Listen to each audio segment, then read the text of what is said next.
Occasion ఏదైనా location ఎక్కడైనా తెలుగువారి వేడుక అంటే ఆలివ్ మిఠాయి ఉండాల్సిందే. మిఠాయి అంటే ఆలివ్. పాకిస్తాన్లోని లాహోర్లో బాంబు పేలుళ్ల కలకలం రేపాయి. లాహోర్లోని వాల్టన్ రోడ్లో వరుసగా 3 బాంబు పేలుళ్లు సంభవించాయని పాకిస్తాన్ మీడియా సంస్థ ఆర్ఏ న్యూస్ తెలిపింది. ఈ ఘటనలో బాధితుల సంఖ్యపైన ఇంకా స్పష్టత రాలేదని, అయితే స్థానిక పోలీసులు ఘటనా స్థలంలో దర్యాప్తు చేస్తున్నారు. ఈ పేలుళ్లు లాహోర్లో భయాందోళనకు సృష్టించాయి. దీంతో స్థానికులు భయంతో వీధుల్లోకి వచ్చారు. ఈ పేలుళ్ల కారణంగా లాహోర్లోని అల్లామా ఇక్బాల్ అంతర్జాతీయ విమానాశ్రయాన్ని తాత్కాలికంగా మూసివేశారు. అలాగే కరాచీలోని జిన్నా అంతర్జాతీయ విమానాశ్రయం, సియాల్కోట్ విమానాశ్రయాలను కూడా మూసేశారు. పాకిస్తాన్ ఎయిర్పోర్ట్ అథారిటీ ప్రకారం గత రాత్రి అన్ని విమానాశ్రయాలు సాధారణంగానే పనిచేశాయి. తాజా పేలుళ్ల తర్వాత భద్రతా కారణాల వల్ల విమాన రాకపోకల్ని ఆపేశారు. ఈ ఘటనలు భారత పాకిస్తాన్ మధ్య ఉద్రిక్తతల మధ్య జరగడం చర్చనీయాంశమైంది. ప్రస్తుతం ఇస్లామాబాద్, రావల్పిండిలో మెడికల్ ఎమర్జెన్సీ విధించారని తెలిసింది. పాకిస్తాన్లోని లాహోర్లో పేలుడు ఘటన చోటు చేసుకుంది. లాహోర్లోని వాల్టాన్ విమానాశ్రయం సమీపంలోని లాహోర్లోని గోపాల్ నగర్, నసీరాబాద్ ప్రాంతంలో వరుసగా బాంబు పేలుడు ఘటన సంభవించింది. ఎయిర్పోర్ట్ వద్ద ఉదయం ఒక్కసారిగా సైరన్లు మోగడంతో ఇళ్ల నుంచి పాక్ ప్రజలు బయటకు పరుగులు తీశారు. అయితే డ్రోన్ కారణంగానే పేలుడు సంభవించినట్లుగా పాక్ పోలీసులు చెబుతున్నారు. 5-6 అడుగుల పొడవున్న డ్రోన్ పేలుడు సంభవించి ఉండవచ్చని పోలీసు వర్గాలు తెలిపాయి.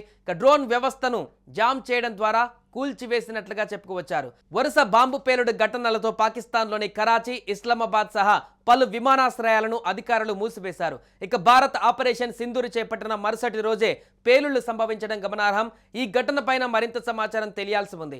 ఈ బాంబు పేలుడుకు సంబంధించిన వీడియోలు సోషల్ మీడియాలో చక్కర్లు కొడుతున్నాయి. లాహోర్లోని వాల్టాన్ ఎయిర్పోర్ట్లో గోపాల్ నగర్, నసీరాబాద్ ఏరియాలో ఒక్కసారిగా శబ్దాలు వినిపించడంతో సైరన్ల మోత మోగింది. వీటితో భయాందోళనకు గురైన ప్రజలు ఇళ్లను నుంచి బయటకు పరుగులు తీశారు. దాంతోపాటు పొగ కమ్ముకున్న దృశ్యాలు వైరల్ అవుతున్నాయి. దీంతో సియాల్కోట్, లాహోర్ విమానాశ్రయాలలో విమానాలను సస్పెండ్ చేశారు. ఈ పేలుళ్లు వినిపించిన ప్రాంతాల పక్కనే పాక్ ఆర్మీ కంటోన్మెంట్ ఉంది. సైరన్ మోగడంతో పోలీసులు, ఫైర్ సిబ్బంది ఘటనా స్థలానికి చేరుకున్నారు. పేలుళ్లు సంభవించిన ప్రాంతం లాహోర్లోని నాగరిక జిల్లా వ్యాపార కేంద్రంగా ఉంది. దీనికి సమీపంలోనూ లాహోర్ ఆర్మీ కంటోన్మెంట్ ప్రాంతం ఉంది. పాకిస్తాన్ నేవీ వార్ కాలేజీకి దగ్గరగాను లాహోర్లోని ప్రసిద్ధ మోడల్ టౌన్ పార్కుకు సమీపంలో ఉన్న ఒక ప్రముఖ ప్రాంతంలో కూడా పేలుళ్లు సంభవించాయి. పాకిస్తాన్ ఎయిర్ ఫోర్స్ శిక్షణ విన్యాసాల సమయంలో పేలుళ్లు సంభవించాయి. దీనికి ఎవరు బాధ్యులనే విషయం ఇంకా తెలియరాలేదు. ముందు జాగ్రత్త చర్యగా లాహోర్, కరాచీ, సియాల్కోట్ ఎయిర్పోర్ట్లను మూసేశారు. 5-6 అడుగుల డ్రోన్ కూలిపోవడం కారణంగా ఈ పేలుడు సంభవించి ఉండవచ్చని స్థానిక అధికారులు వెల్లడించారు. ఒకవైపు భారత మెరుపు దాడులు, మరోవైపు బలూచిస్తాన్ లిబరేషన్ ఆర్మీ కూడా పాక్ పై విరుచుకుపడింది. పాకిస్తాన్ పైన బలూచిస్తాన్ అటాక్ చేసింది. ఇందులో 14 మంది సైనికులు మృతి చెందినట్లు బలూచిస్తాన్ లిబరేషన్ ఆర్మీ తెలిపింది.